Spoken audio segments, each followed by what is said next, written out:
Before I sewed the center back seam, you can see here I've used the same stay tape to stay the raglan lines. Now I'm going to be top stitching the center back seam, but I want to remove some bulk at the center back.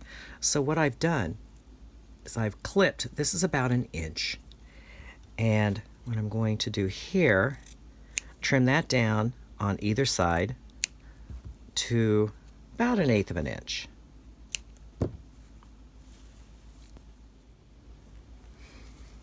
So you can see I've trimmed that seam allowance down to about 1/8 of an inch, and now we want to add the stay tape to the neck seam.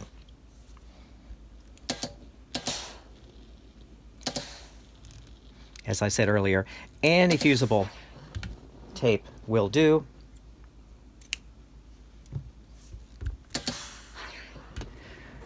So then I will get the sleeve board out and I will press these to one side and prepare for top stitching. So I have pressed these as sewn, and now put these over the seam roll to press to one side.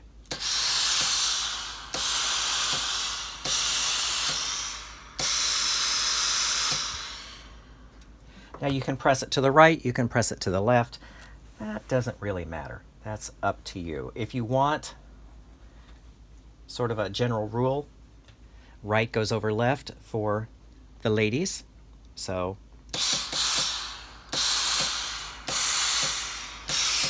you press it to the right.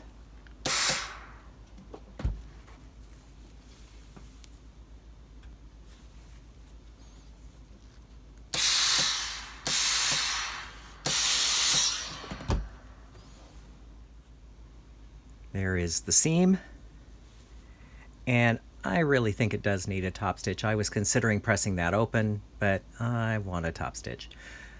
So I will go off camera and sew this with the same chain stitch and ribbon floss that I sewed the other pieces, and I will bring it back here. So here I have the center back seam top stitched with the ribbon floss and the chain stitch. Now that the back panel is sewn, next we will construct the sleeves.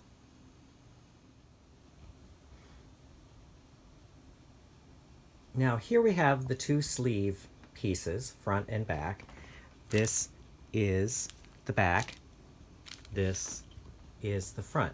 Now this may seem a little bit overly obsessive, but since the sleeves look kind of the same, I find I get confused, and so it's easy to sew two fronts and two backs together. So I like to lay everything out like so, and then pick these up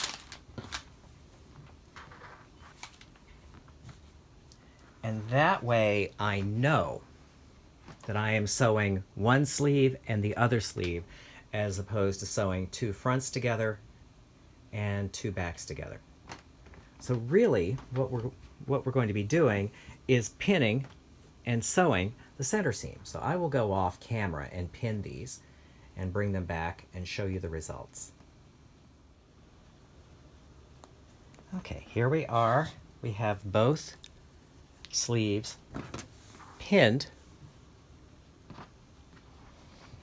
and it's a simple matter really to take them over to the machine, and as you see I'm sewing from top to the cuff. Now I'm not one for directional sewing that much, but in this case I think it's a good idea. So I'll be sewing these at 1/2 inch. No big news there, so I will sew them on the machine and bring them back here. I decided to show sewing one seam with the pin basting just to reinforce why I pin baste, just to show you. You grab the head of the pin and it's a good way to control all of the thicknesses as it goes under the foot. The other benefit is that you can steer and you don't have to worry about hitting the needle or hitting the pin with your needle, because when you grab hold of this, the fabric pulls off the pin under the foot.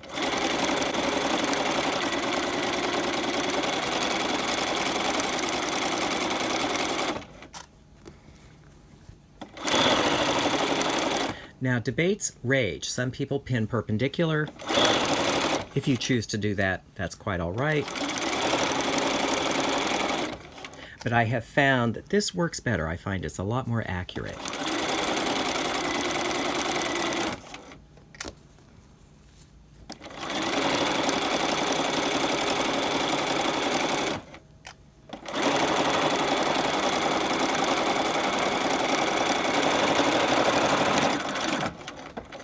Okay, here we are. And we have that seam sewn. Our next stop is, of course, the pressing table. We're back from the machine, and we press everything as sewn. Now, what you're going to see here, that tells you that faces the front. I like to make big signs on the insides of my garments to know what I'm doing, because I get dyslexic and I don't want to put these sleeves on backwards. It's very embarrassing. There is no shame in marking things. So now I am going to press the seam allowances to the back. Before I press my seam allowances open, actually to one side, we want to make the same move that we did on the neck. So I'm going to clip this down about 1 inch from the cut edge, and then clip that down to about 1/8 of an inch, and we want to press that open. So we press this open.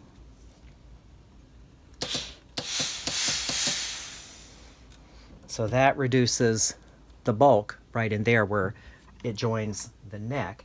And then also another piece of the stay tape, we want to lay that on, because this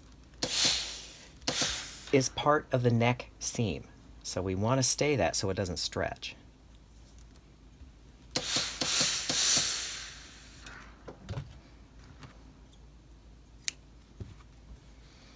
So there we have. We've reduced the bulk right at the neck. Now I'm going to press the seam allowances to the back. I'll use my seam roll.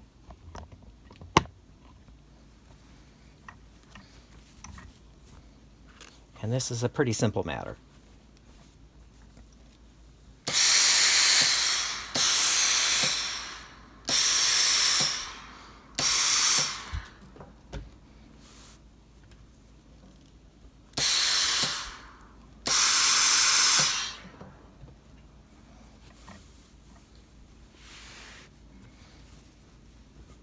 So up here, you could just press this, hanging it off the seam roll, or you could use the time-honored method of using your pressing ham.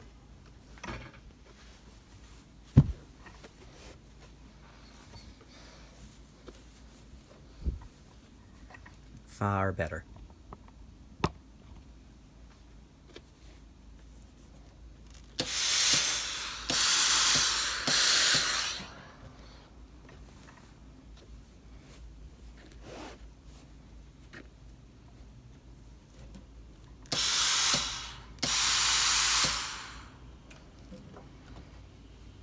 And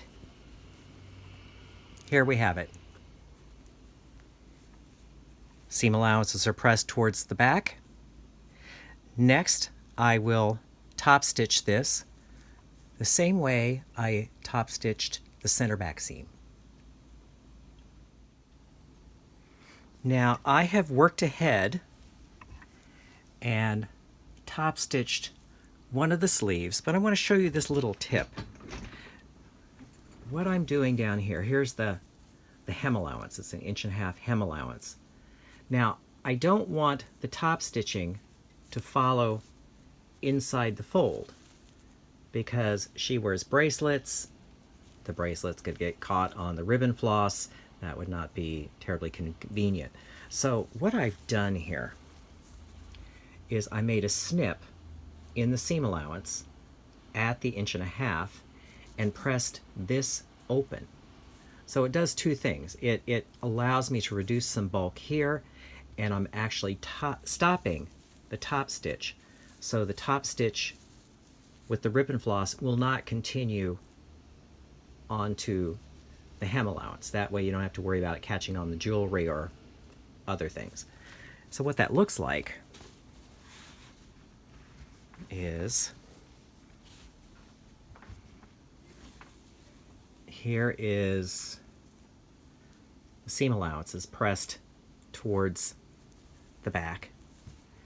So what I'm going to do here is just come in and cut just one seam allowance. Don't have to cut both of them. So cut it right to the stitching line, and then you press it open. Simple as that. So let me press this open for you.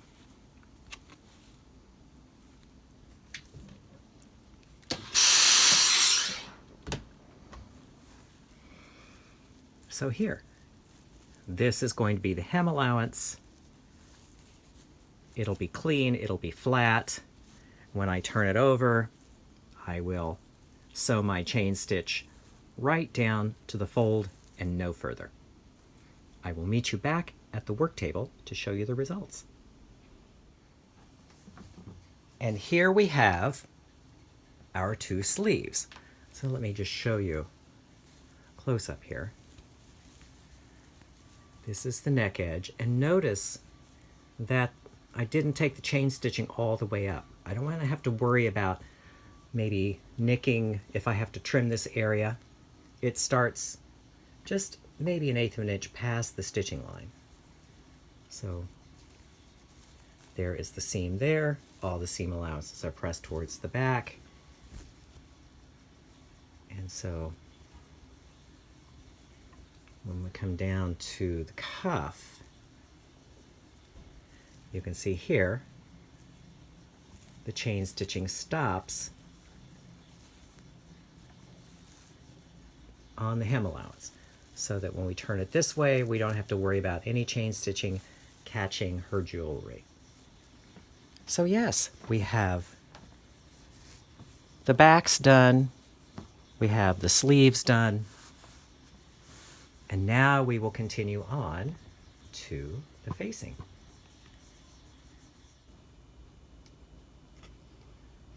Here we have the facing pieces, and as you can see here, just to orient you here, that is the front edge and that is the seam that joins to the lining. Now you can see here that I put the stabilizing tape on both, which I just think, even though I have the tape on the body on the front, doesn't hurt to have it on the facing as well. That will stabilize that front edge.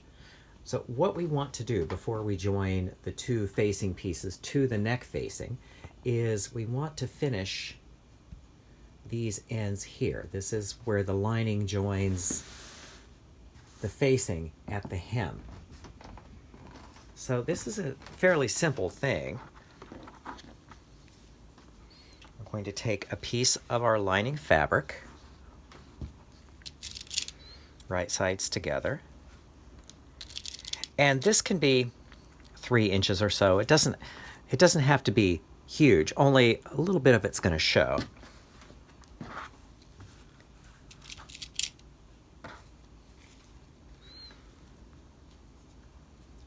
And what I will do is I will go over to the machine and sew it at 1/4 of an inch.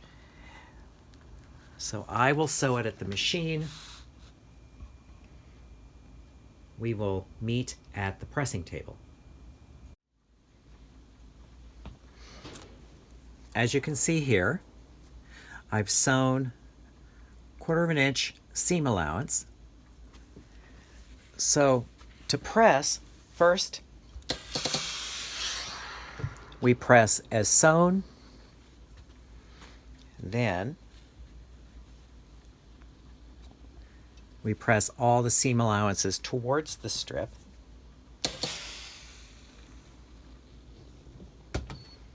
And then we bring the strip up and over.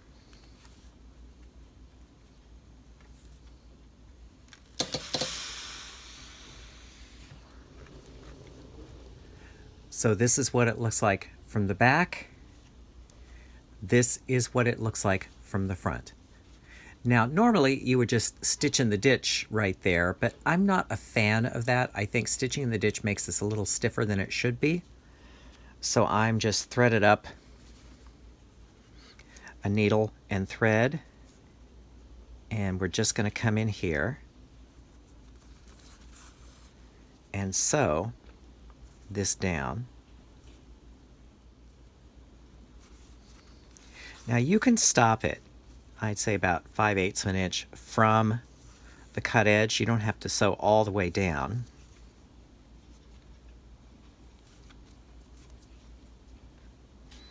Then trim your thread.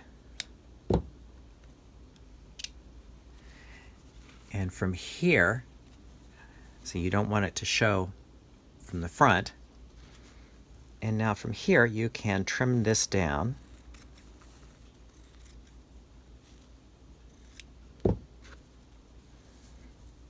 So that then is going to finish that little extra piece of the facing when it comes to the hem. From here, we will get the neck facing, pin that to the shoulders, and sew. Now this may seem like an oversimplification, but I like to lay these pieces out so that I get the two facings sewn to the neck facing properly. It's going to look like this. Since these seams are the same size, it's easy to get them switched around, and so for me, I'm a bit dyslexic, I find it's easier to lay it all out like this before I pin. So from here, it's just a simple matter of knowing that this one pins here,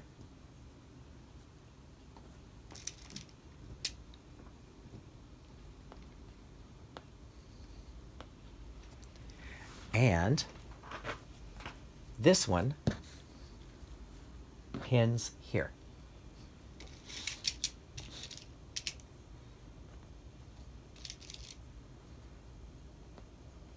So these sew at 1/2 inch seam allowances. So what I will do is I will take them over to the machine and sew and meet you at the pressing table.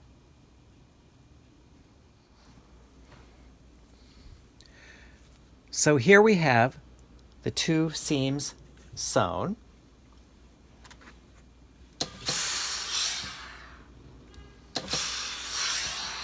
And pressed. And with the seam roll, we can press each one of them open.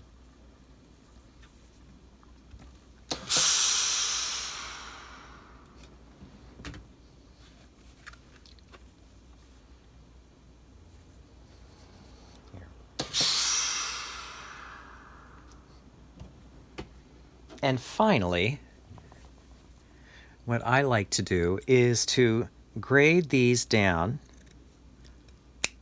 to 1/4 of an inch. That way you won't have 1/2 inch wide seam allowance sitting on 1/2 inch wide seam allowance.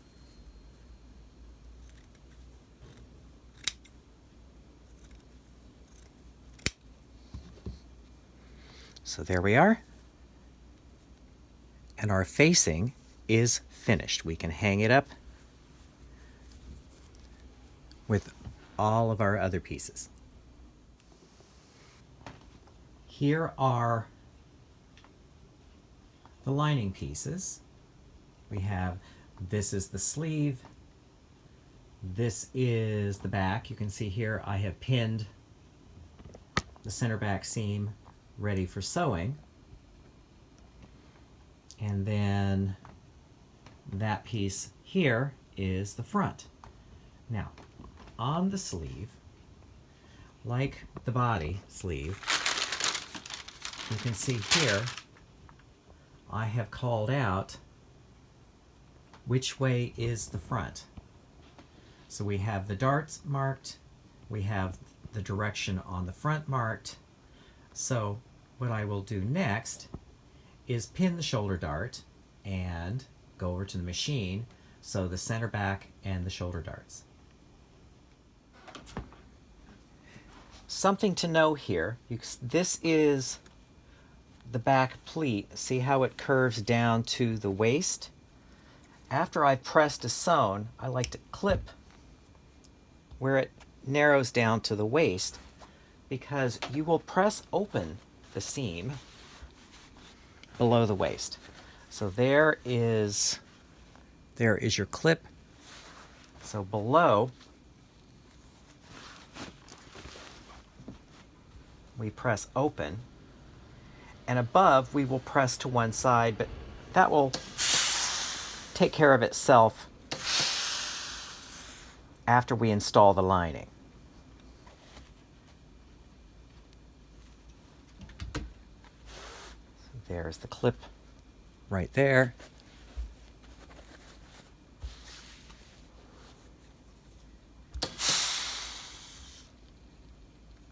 So there you go. You only have to press the seam open below that clip, because what will happen here is that this will press to one side, and it doesn't matter which side.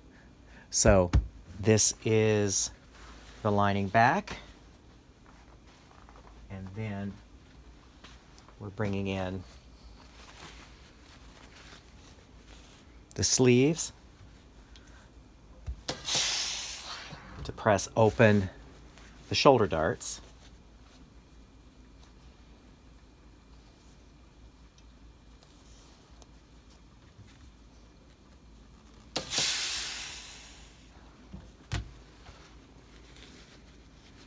There you are. So then I will press the other dart open and meet you back at the work table. So as you can see, next we're pinning the sleeves to the body back. Now this is where you look at these directional arrows. What that tells us is that that faces the front, so that would face that way, which means that this particular sleeve goes on to this armhole. Now, when you're pinning, I like to pin based, and I'm going to have these pin up to down, so I sew them from the neck down to the underarm. So you match the two cut edges up here, you match the two cut edges at the underarm,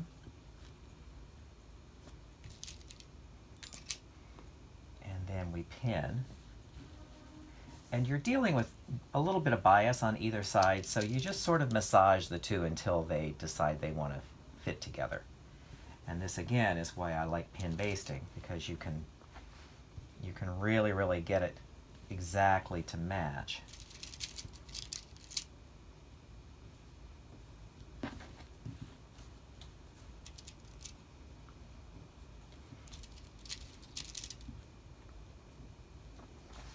So there we have it. So I will take this over to the machine and sew this at 1/2 inch and bring it back here to pin the fronts. So here, as you can see, I have sewn the sleeve to the body, and you can see here that I've actually pressed the seam open. I like pressing the seams on the lining open. I think it flattens the bulk out instead of having it to one side or the other. So now that we have the sleeves to the back, we want to pin and sew the front to the sleeves. And now you can see I have the lining fronts pinned to the raglan seams on the sleeves. So that is the front joining with the sleeve. And so again, I will take this over to the machine, sew the seams, press them, and bring everything back here. So now I have the sleeves sewn to the body. I'm going to I pinned it on this side. I pinned from the wrist, matching at the underarm, and pinned it down to the hem. So this is going to be the final seam. Now, one thing before I pin this together, one last thing. When you're pressing your seams open, I like to press up on the cuff about 3/8 of an inch. You're going to be hand finishing the cuff on this. So having this pressed before you sew the lining is going to just make your life easier later. So really, what we're doing here, we match the underarm seam.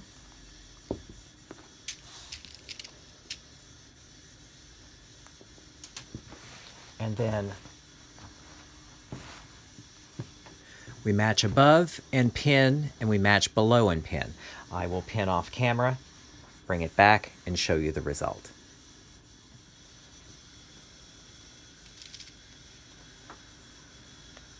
Almost done.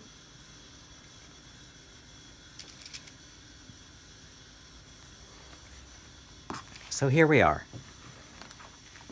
I have pinned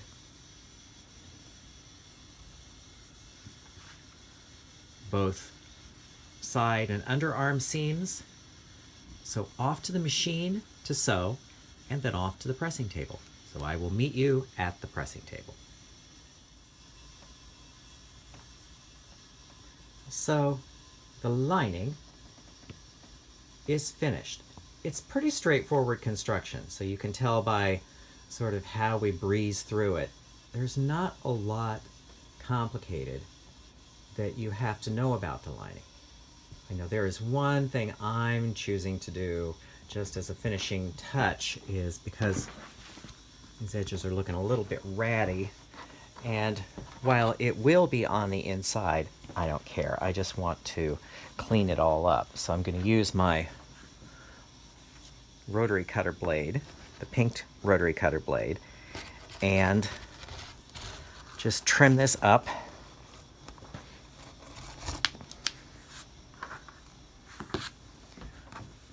Now, is that not beautiful? Far more reliable than a pinking shear. I don't know about you all, but what I have found with the pinking shears is there's no predicting whether the shear is going to actually cut or if it's going to chew. So more and more I'm using the pink rotary cutter blade. But the thing to remember on this is make sure that the blade is dead parallel with the mat. If you tilt one way or the other, you're going to get skips. So now we have all of our parts and pieces. Major construction begins next.